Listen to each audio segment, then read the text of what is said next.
Buenas tardes, mis amados. Nuevamente estoy con ustedes para seguir compartiendo la verdad de Dios, la palabra profética que estamos viviendo en este tiempo. Como siempre digo, que el tiempo del arrebatamiento de la iglesia está cada vez más cerca de este evento que ocurrirá. Todas las señales están cumplidas y se están cumpliendo aquellas que faltan.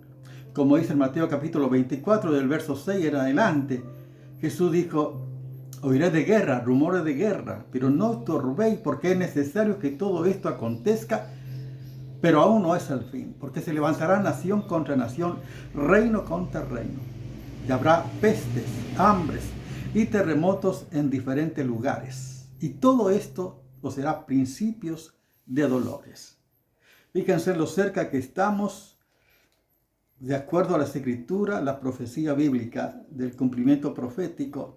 Todo esto nos está indicando que cada vez estamos más cerca de este evento glorioso que va a ocurrir. La iglesia de Cristo va a ser arrebatada. Cristo viene a buscar a su amada, a su iglesia.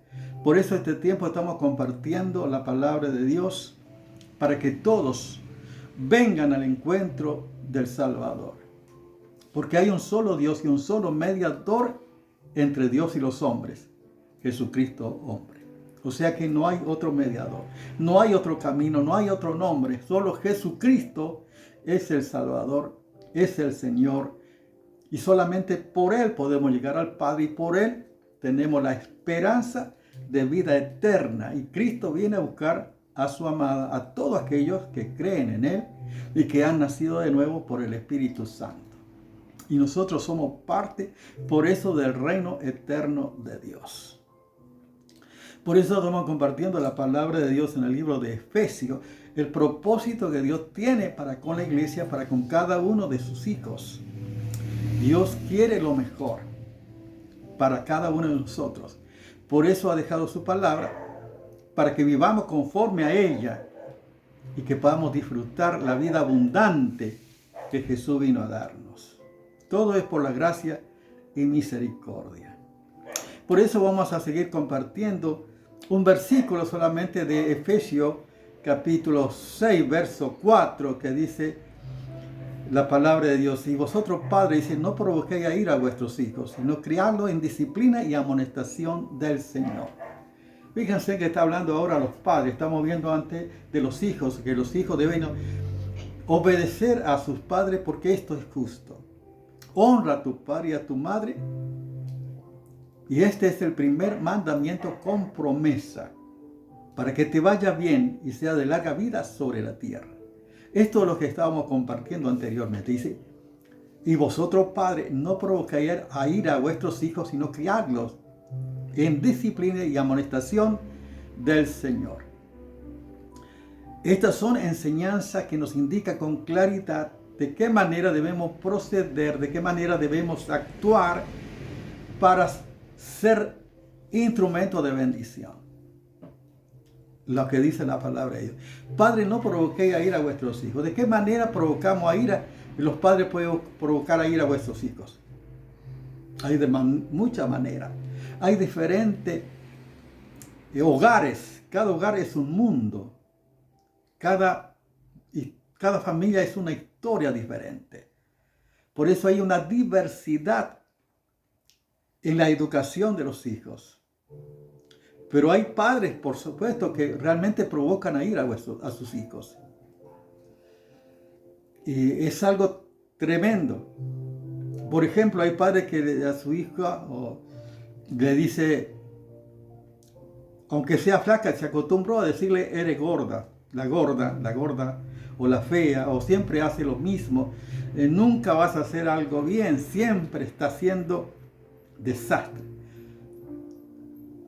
Reiterativamente está hablando de esta manera, está causando daño a veces sin saber a sus hijos. Y usan ese lenguaje con la finalidad de educar o de formar o para corregir, pero de esa manera están provocando daños irreparables. En algunos casos son tremendos. Ahí hay padres que no deberían ser padres. por la forma en que educan a sus hijos, que forman de una manera que arrastran toda su existencia. Por ejemplo, dice, vos no podés hacer esto, vos no servís para hacer esto, dejar que haga tu hermano, dejar que haga el otro, vos no podés hacer. ¿Qué está creando en esa persona? Una inseguridad, de una incapacidad. Por supuesto que crece con un montón de complejo de inferioridad, porque nada puede hacer, porque fue creada de esa manera. Tú no sabes hacer, no que lo haga el otro, vos no puedes hacer. Y de esta manera. Es algo tremendo. Yo conocí a una chica en el colegio, por ejemplo, que siempre los padres le decían gorda. Como a veces le decía, a veces con cariño, a veces uno le dice a una persona gorda, gordita. De tal manera que era flaca y siempre se veía gorda y tenía problemas de anorexia. Vio que uno come y después ustedes saben todos los problemas que causa. Tanto es así que ella era flaca y se veía gorda. Y de esa manera estropeados psicológicamente, fíjense, de tanto repetir de esta manera, está obrando para mal en sus hijos y provocando, por supuesto, en algunos casos ira por la forma en que educan a sus hijos. Hay padres que son autoritarios, que no aceptan ningún consejo, no reconocen que a veces se equivocan, sino que tienen que hacer como ellos dicen como ellos declaran, y no hay vuelta atrás. Entonces eso que está formando también en los pequeños, carácter, rebeldía, ira, enojo, porque ven que no acepta nada. Hay chicos, por ejemplo, que no quieren comer ciertas comidas, y bueno, y está bien, pero hay padres que lo obligan, que lo tienen que comer sí o sí.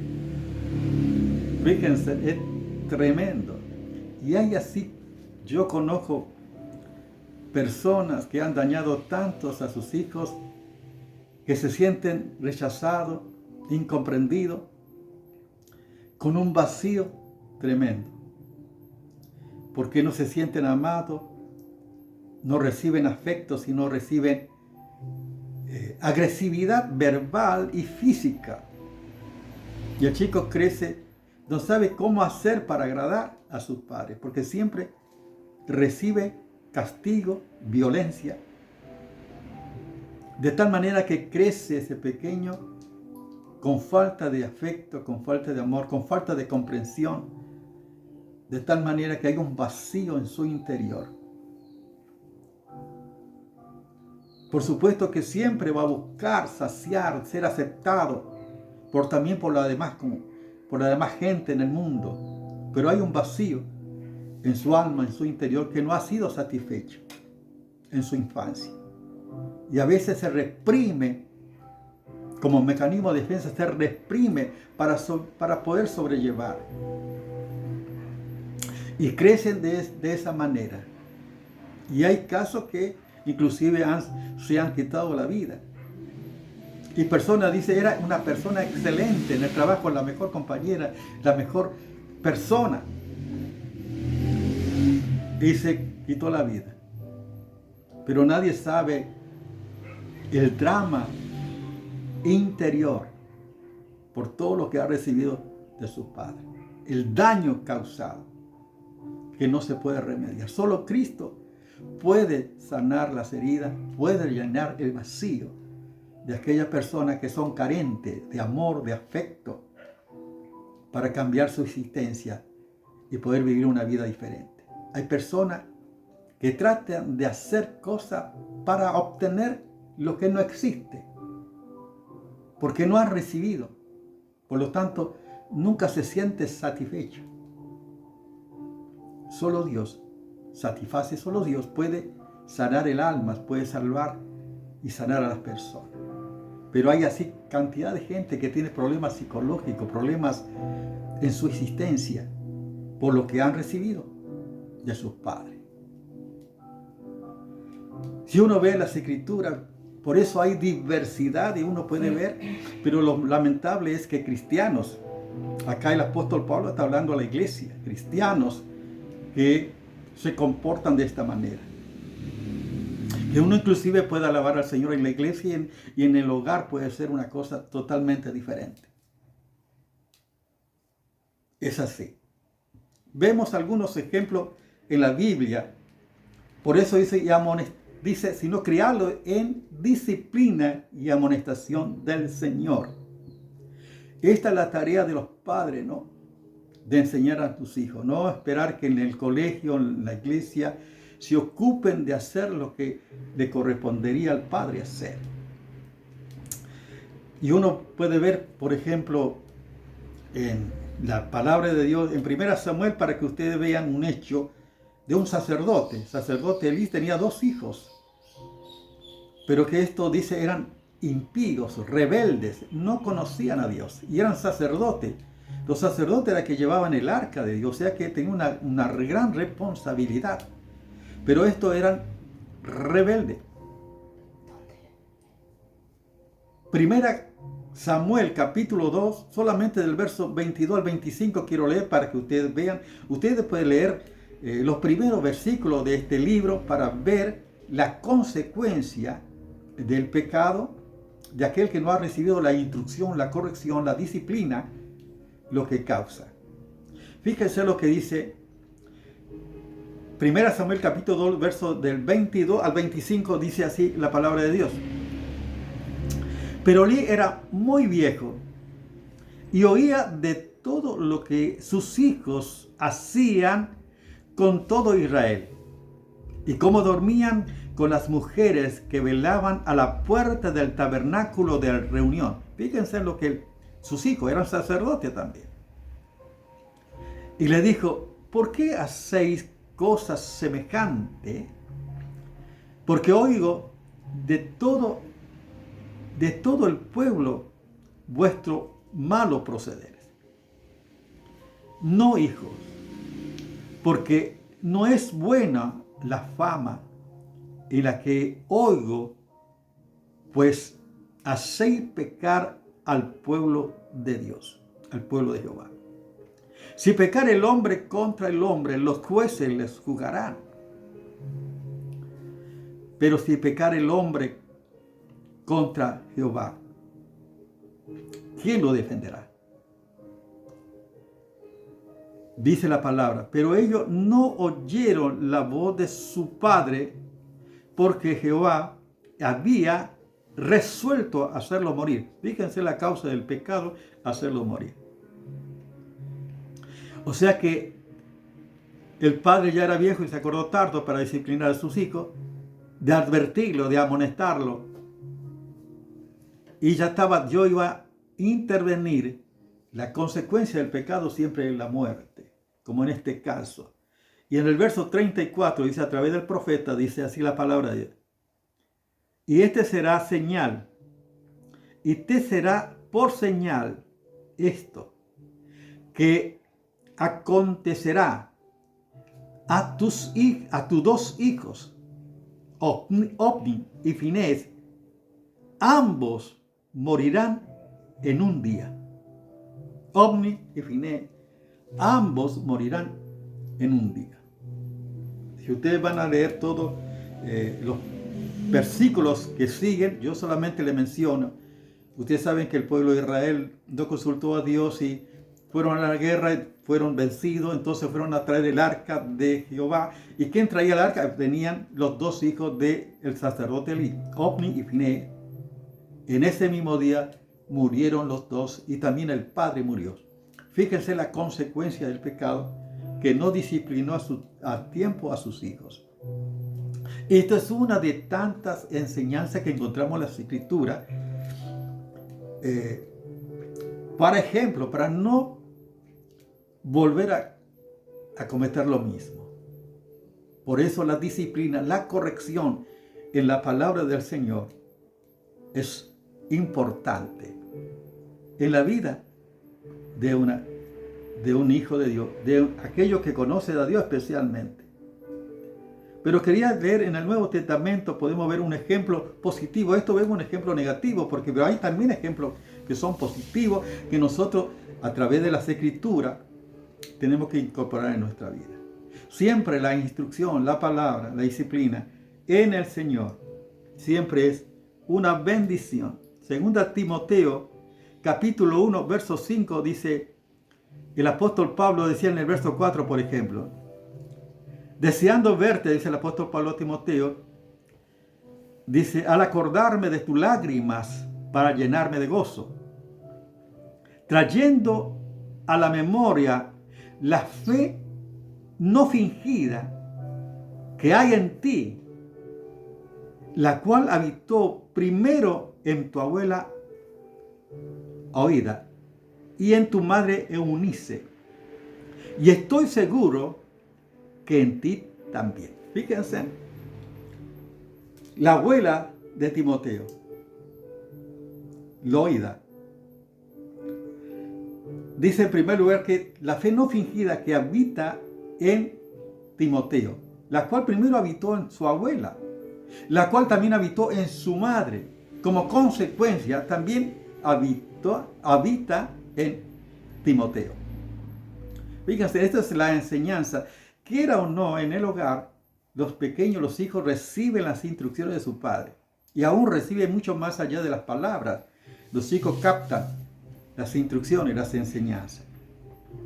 Y aquí Timoteo, el apóstol Pablo está declarando la enseñanza, la corrección, la fe que habitó en su abuela, en su mami y también en él.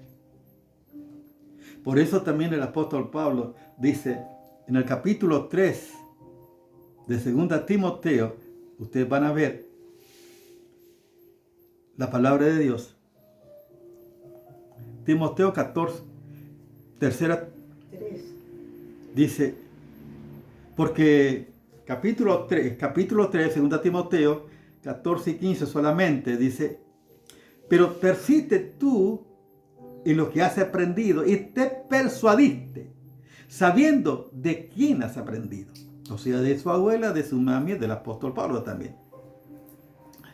Y que desde la niñez has sabido las sagradas escrituras, las cuales te pueden hacer salvo por la fe que es en Cristo Jesús. Que desde niño has sabido las escrituras, la cual te pueden hacer salvo por la fe que es en Cristo Jesús. Este es un hogar que realmente se corrige, se instruye en la palabra en disciplina y amonestación del Señor. De tal manera que Timoteo estaba capacitado, preparado para recibir la palabra de Dios y recibir a Cristo como su Señor y Salvador. No es que simplemente el conocimiento que tenía Timoteo era suficiente para la salvación, sino que te hace salvo para la salvación, que es por la fe en Cristo Jesús. Fíjense qué importante. En el hogar cristiano debe abundar la palabra de Dios, la corrección, la disciplina en el Señor. Por eso qué importante que la palabra de Cristo abunde en vuestros corazones, abundantemente. Porque lo que abunda en tu corazón, eso es lo que manifestará. De la abundancia del corazón habla la boca. Y esto es importante. Por eso los padres dicen, no provoquéis a ira a vuestros hijos, sino criarlos en disciplina y amonestación del Señor. Podemos ver muchos casos lamentables, pero hay casos también que son ejemplos de vida. Vemos un caso en la palabra, y hay varios casos más, pero como vimos el sacerdote Elí, de que no amonestó a sus hijos, no los estobró a sus hijos a tiempo, de tal manera que sus hijos eran impíos, rebeldes, no conocían a Dios. Pero por otro lado, vemos a Timoteo, su abuela, su mami, sí, tenían una fe. Y no solamente decir tengo fe, sino su vida manifestaban esa realidad. Y también su madre, y también Timoteo. Y Pablo está diciendo a Timoteo, Y por eso tiene todos los recursos para la salvación. Eso no es que le hace salvo, sino que lo prepara, es un buen ambiente para que pueda recibir a Cristo como su Señor y Salvador y tener la salvación y la vida eterna. Y esto es lo prioritario para todos. Por eso, en este tiempo, estamos hablando de Jesucristo, estamos hablando de los hogares cristianos, estamos hablando de aquellos que necesitan la salvación. Cristo vino a buscar y salvar lo que se había perdido. Por lo tanto, no sé cuál es tu situación, cómo estás, pero quizás sea ese el tiempo de volver a Dios, sea el tiempo de que también puede que tenga conocimiento, pueda saber algo de Dios, algo de Jesús. Pero qué importante que ponga tu fe en Jesucristo para la salvación. El hecho de que tenga conocimiento aún acerca de las Escrituras no te hace salvo. Aunque tu abuela, tu madre no te hace, tiene que tomar tu propia decisión para salvación. Aceptar a Cristo en tu vida como tu Señor y Salvador. Y pueda ser un hijo de Dios y que pueda obedecer al Señor. Nuestro Dios es el Padre amante, el Padre eterno, que Él nos corrige, que Él nos enseña, que Él nos da lo mejor. Yo, por ejemplo, no conocía a mis padres. Me crió mi abuela. Pero, como dice la Escritura, que Dios es Padre de huérfanos y defensor de viudas. Dios siempre me cuidó, me formó, me preparó para este tiempo, porque estaba en los planes del Padre. Y vemos que nuestro Padre no provoca ira, sino que nos enseña, nos instruye, nos prepara, nos da todos los recursos para que podamos tomar la mejor decisión y especialmente aceptarlo como Señor y Salvador, aceptar a Cristo en tu vida. Y esta es la oportunidad. Si no tienes a Jesús, puedes recibirlo ahora como tu Señor y Salvador, invitarle a Cristo que venga a tu vida. Yo quiero guiarte en una oración para que reciba a Cristo en tu vida, así como Timoteo, que el hecho de conocer las Escrituras le puede hacer sabio para la salvación, pero él tiene que tomar una decisión, y la decisión es abrir tu corazón y invitar a Cristo que venga a tu vida. Si no tienes a Jesús, ora conmigo de esta manera. Señor Jesús, gracias por las Escrituras, gracias por tu palabra, Señor, gracias por saber lo que hiciste por mí en la cruz del Calvario, por tu amor. Quiero que vengas a mi vida, que seas mi Señor y Salvador. Y gracias te doy, Padre, por Cristo Jesús, nuestro Señor. Amén. Dios te bendiga.